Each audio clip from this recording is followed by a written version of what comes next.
everyone, I hope you all are doing great.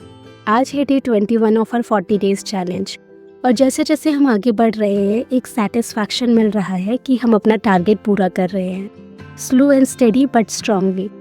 आज सुबह मैं उठी और एक कप गर्म पानी के साथ अपने दिन को शुरू किया।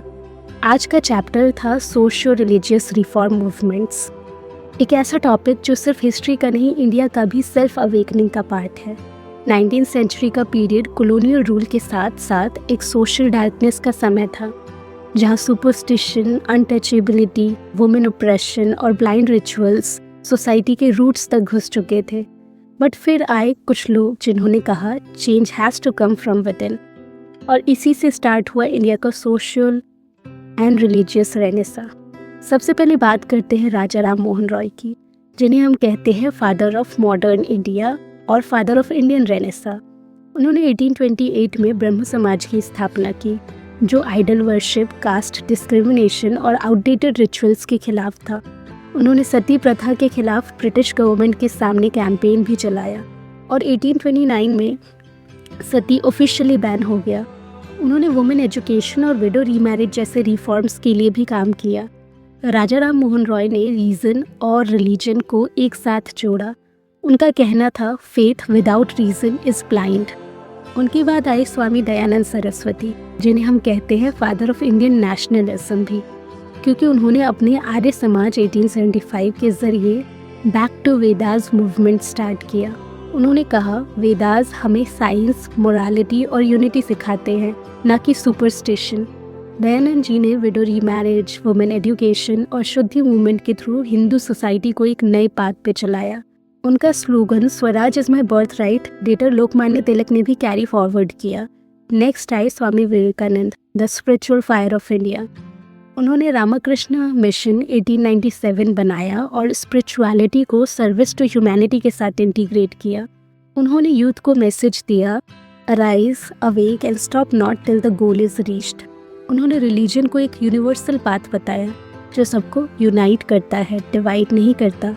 फिर आए ईश्वर चंद्र विद्यासागर, जिन्हें देखकर लगता है जैसे कि वो एक सोशल वॉरियर थे। उन्होंने विडो रीमैरिज एक्ट 1856 के लिए फाइट की और गर्ल्स एजुकेशन को पॉपुलराइज भी किया। उन्होंने बंगाली अल्फ़ाबेट और प्रोज को सिंप्लीफाई करके एजुकेशन को मासेस तक पहुंचाया। अगर हम मुस्लिम्स के रिफॉर्मर्स की बात करें तो सबसे पहला नाम आता है सर सैयद अहमद खान का, जिन्होंने अलीगढ़ मूवमेंट स्टार्ट किया। उन्होंने अलीगढ़ मुस्लिम यूनिवर्सिटी इस्टेब्लिश करके मॉडर्न एजुकेशन और साइंटिफिक टेम्पर को प्रमोट किया।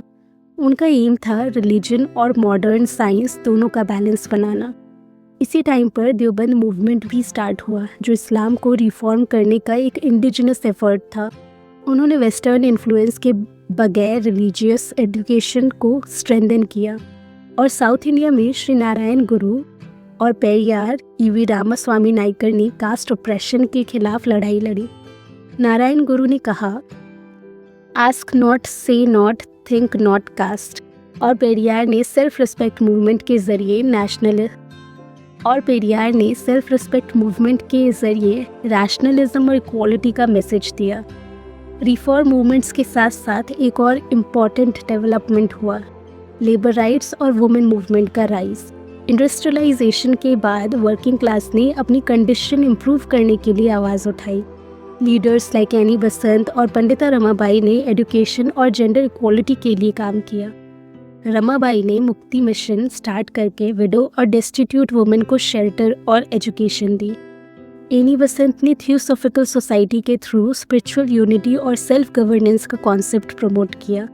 और अगर हम रिवाइवलिस्ट और रिफॉर्मिस्ट मूवमेंट के कंट्रास्ट की बात करें तो रिफॉर्मिस्ट जैसे राजा राम मोहन रॉय और सर सैयद मॉडर्न आइडियाज़ को एक्सेप्ट करते थे, जबकि रिवाइवलिस्ट जैसे दयानंद सरस्वती और विवेकानंद अपने एंशिएंट रूट्स से स्ट्रेंथ ड्रॉ करते थे। दोनों का एम सेम था, नेशनल अवेकनिंग का।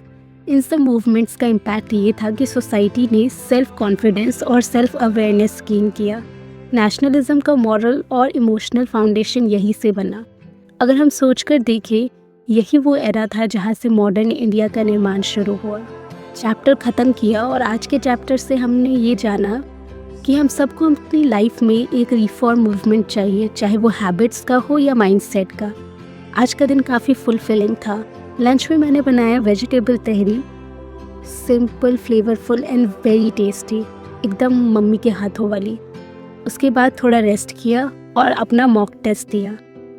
मॉक टेस्ट देने के बाद मैंने अपने मार्क्स का एनालिसिस भी कंप्लीट किया और फिर मैंने अपना करंट अफेयर का रिवीजन स्टार्ट किया। करंट अफेयर के रिवीजन को ख़त्म करने के बाद रात को मैंने अपना जर्नलिंग शुरू किया और आज लिखा, reform always begins with one person who dares to question. और यही सोच मुझे हर दिन पुश करती है, पढ़ाई में और लाइफ दोनों में। तो ये था मेरा डे 21 ऑफ 40 डेज चैलेंज। और आज के चैप्टर से मुझे एक ही चीज़ समझ आई कि नॉलेज और कंपैशन मिल करके ही रियल प्रोग्रेस लाते हैं। आप भी अपने रिफॉर्म पर काम करते रहिए, चाहे वो आपके अंदर की हो या फिर अपने प्रेपरेशन में। मिलते हैं कल डे 22 में एक नए चैप्टर और एक नई एनर्जी के साथ। Till then stay motivated, stay grounded और अपनी बेस्ट वर्जन पे काम करते रहिए। Bye bye.